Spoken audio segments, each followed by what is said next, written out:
Sabato pomeriggio all'insegna dei cortei e delle manifestazioni in centro a Padova.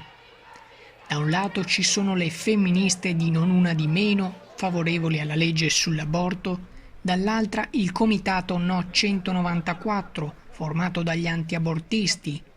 In mezzo più di un centinaio di uomini delle forze dell'ordine per evitare il contatto tra i due schieramenti.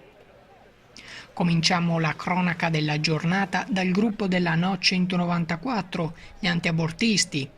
Circa 200 persone giunte da Veneto, Lombardia, Emilia e Campania.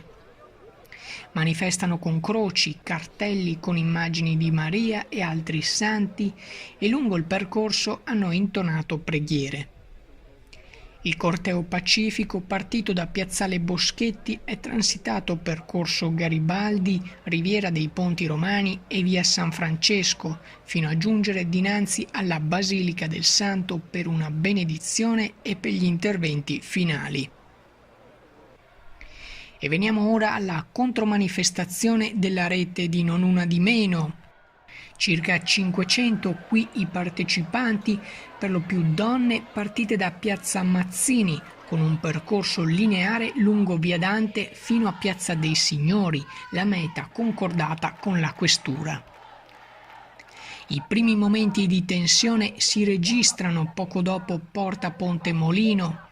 Qui, davanti al negozio Intercity Firm, alcuni neofascisti stanno attendendo il corteo.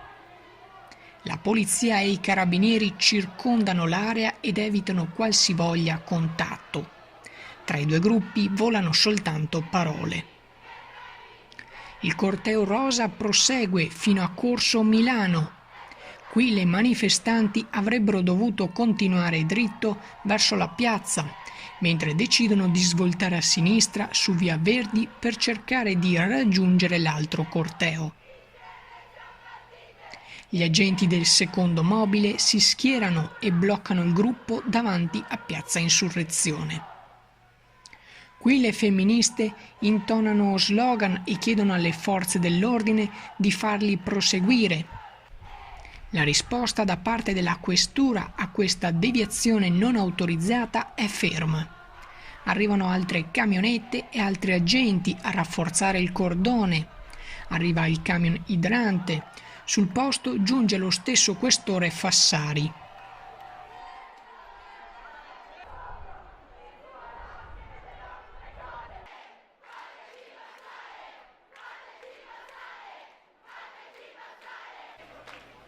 Le manifestanti tentano più volte di spingere il cordone, ma in maniera lieve, senza scatenare cariche di alleggerimento. A quel punto la situazione va in stallo. Le femministe decidono di rimanere in reggiseno. Sui loro corpi il messaggio della protesta.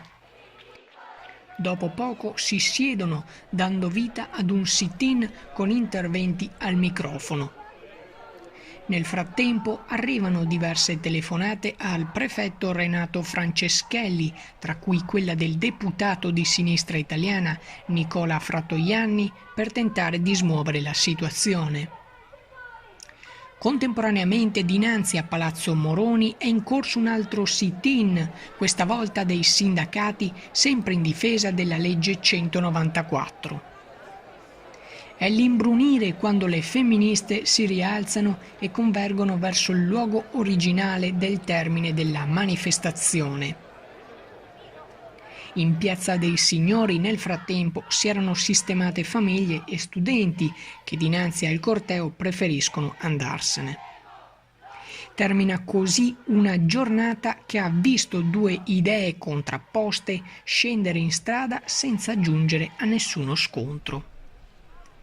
A farne le spese di queste due manifestazioni sono stati il trasporto pubblico e i commercianti del centro. Sfischer Channel News, Padova.